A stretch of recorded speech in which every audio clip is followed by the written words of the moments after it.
métier n'a pas de nom. Je pense que c'est ce qui fait sa richesse. Ce métier sans nom est un savoir-faire maîtrisé seulement par 3 personnes en France. On y met tout notre cœur, tout notre amour. J'arrive pas à concevoir mon métier autrement, donc je laisse toujours une part de moi. Soyez les bienvenus à Saint-Médard-d'Aunis, tout près de La Rochelle, dans l'univers ensoleillé de Marie, qui part d'or tout ce qu'elle touche.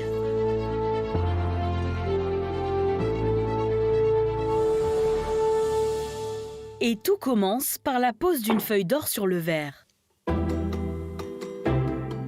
La feuille d'or étant tellement fine, il faut faire super attention pour éviter à chaque fois qu'elle s'envole. C'est-à-dire qu'il suffit que quelqu'un passe dans l'espace pour que ça génère un petit flux d'air qui fait que, la feuille d'or aurait tendance à s'envoler.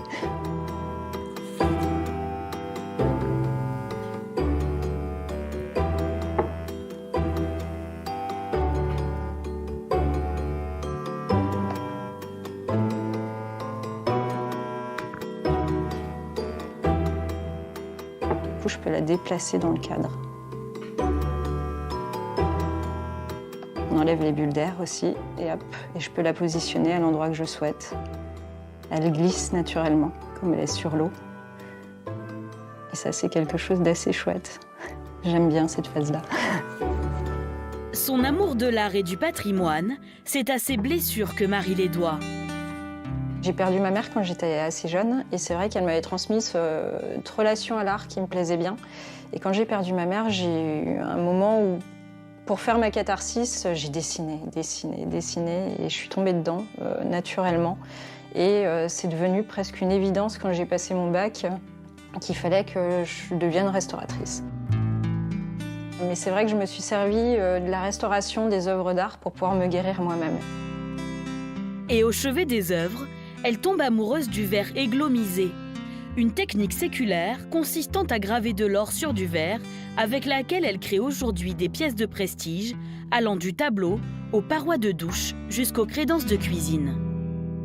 C'est une technique qui date de l'Antiquité au départ, plutôt art chrétien, qu'on a vu tomber en désuétude pendant pas mal de siècles et qui a été remis au goût du jour par un certain monsieur Glomy, au XVIIIe, qui travaillait pour les rois de France et qui en a profité pour donner son nom au procédé. On a quand même un nuancier assez intéressant, c'est-à-dire qu'on est vraiment sur des gammes chromatiques assez pertinentes, avec des nuances assez importantes finalement. Malheureusement, il n'y a plus de batteurs d'or en France, donc nos feuilles d'or, on va forcément les chercher à l'étranger, et ça, c'est dommage.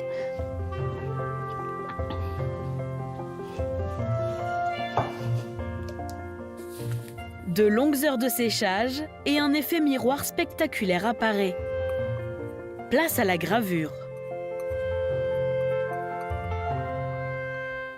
C'est là l'enjeu en fait pour avoir des décors assez atypiques et uniques, c'est qu'il faut savoir poser de la feuille d'or certes, mais après derrière il faut pouvoir générer le décor, donc le graver, donc faire du dessin, savoir peindre, maîtriser d'autres techniques derrière pour pouvoir créer tout un tas de créations différentes de décors faits sur mesure.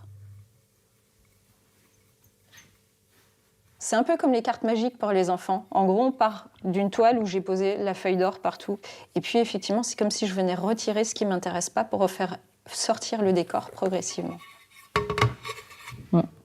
J'aime bien travailler vraiment l'ultra-réalisme, le naturalisme, toutes ces choses-là. J'aime bien l'idée de pouvoir donner vie. Il y a un petit côté magique aussi dans la découverte.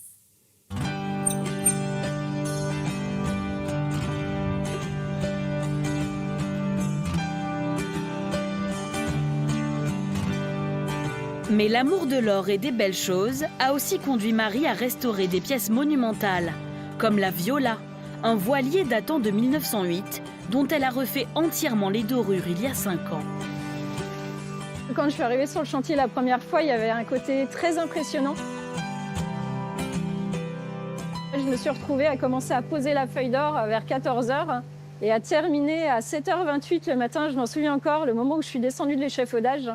Et c'est vrai que j'ai pu passer la nuit avec Viola et sentir la vibration, le bois craquer. Tout ça, ça m'a laissé vraiment un souvenir qui est juste complètement indescriptible. Et c'est ça qui fait la beauté et le charme de nos métiers, c'est que finalement, il y a une valeur qui est au-delà de ça. On sent vraiment l'âme du bateau, on sent tout ce qui se passe autour et c'est magique. Bateau de régate, la Viola subit de plein fouet la force des éléments. Donc une partie de la dorure est souvent sous l'eau, mine de rien. Donc effectivement, ça s'abîme.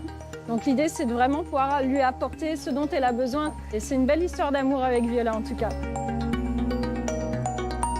Les marques du temps, comme les fêlures de la vie, se métamorphosent sous les doigts d'or de cette véritable alchimiste.